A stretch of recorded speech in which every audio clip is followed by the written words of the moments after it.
Social media platform ઇન્સ્ટાગ્રામથી શરૂ થયેલો એક પ્રેમ સંબંધ યુવતીના મોત સુધી પહોંચ્યો છે. સતત માનસિક ત્રાસ અને બદનામ કરવાની ધમકીઓથી કંટાળીને એક યુવતીએ આપઘાત કર્યા હોવાનો કેસ સામે આવ્યો છે.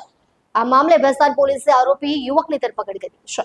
પોલીસ સૂત્રો અનુસાર આરોપી યુવક દિલીપ બાબરિયા ઇન્સ્ટાગ્રામ દ્વારા પીડિત યુવતીના સંપર્કમાં આવ્યો હતો. બંને વચ્ચે પ્રેમ સંબંધ વિકસ્યો હતો. જો કે પછીથી આરોપી યુવક યુવતીને માનસિક રીતે ત્રાસ આપવા લાગ્યો હતો, તેમજ તેણે સોશિયલ મીડિયા પર યુવતીને બદનામ કરવાની ધમકીઓ પણ આપી હતી. આ ત્રાસથી કંટાળીને યુવતીએ આત્મહત્યા કરી લીધી હતી. યુવતીના મોત બાદ પરિવારજનોએ પોલીસમાં ફરિયાદ નોંધાવતા ભેસ્તાન પોલીસે તાત્કાલિક કાર્યવાહી હાથ ધરી હતી. આરોપી દિલીપ બાબરિયાની ધરપકડ કરીને તેને જેલના સળિયા પાછળ ધકેલી દેવામાં આવ્યું છે. પોલીસે આરોપી સામે ગંભીર કલમો હેઠળ ગુનો નોંધી વધુ તપાસ શરૂ કરી છે. આ કિસ્સો સોશિયલ મીડિયા દ્વારા સંબંધો અને તેના સંભવિત જોખમની ગંભીરતા તરફ ધ્યાન દોરે છે.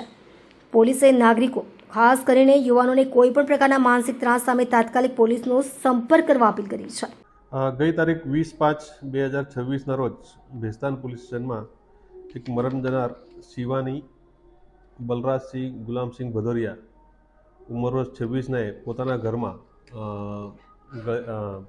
ગળે ફાંસો ખાઈ સુસાઇડ કરવાનો કેસ રજીસ્ટર કરવામાં આવેલ. આ અકસ્માત મોતની તપાસ ચાલુ હતી તે દરમિયાન જે ભોગ બનનાર છે શિવાની, એનો મોબાઈલ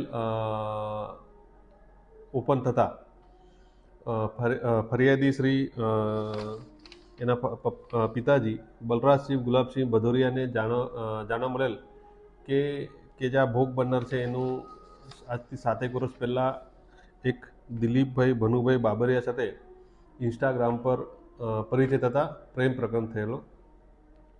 અને આ દિલીપ જે બાબરિયા છે એ અન્ય કોઈ સાથે જે ભોગ બનનાર છે એ અન્ય સાથે બોલતી હતી. એ પ્રકારના શક વેમ રાખી સતત એને ટોર્ચર કરતો હતો. એવા વોટ્સઅપ ચેટના આધારે જાણવા મળેલું, જેના અનુસંધાને તેઓએ આ દિલીપ ભાનુભાઈ બાબરિયા વિરુદ્ધમાં ફરિયાદ આપતા ભારતીય ન્યાય સંહિતાની કલમ 108 મુજબનો ગુનો રજીસ્ટર કરી આ દિલીપભાઈ ભનુભાઈ બાબરિયાની ધરપકડ કરવામાં આવેલી છે અને આગળની તપાસ તજવીજ ચાલુ છે.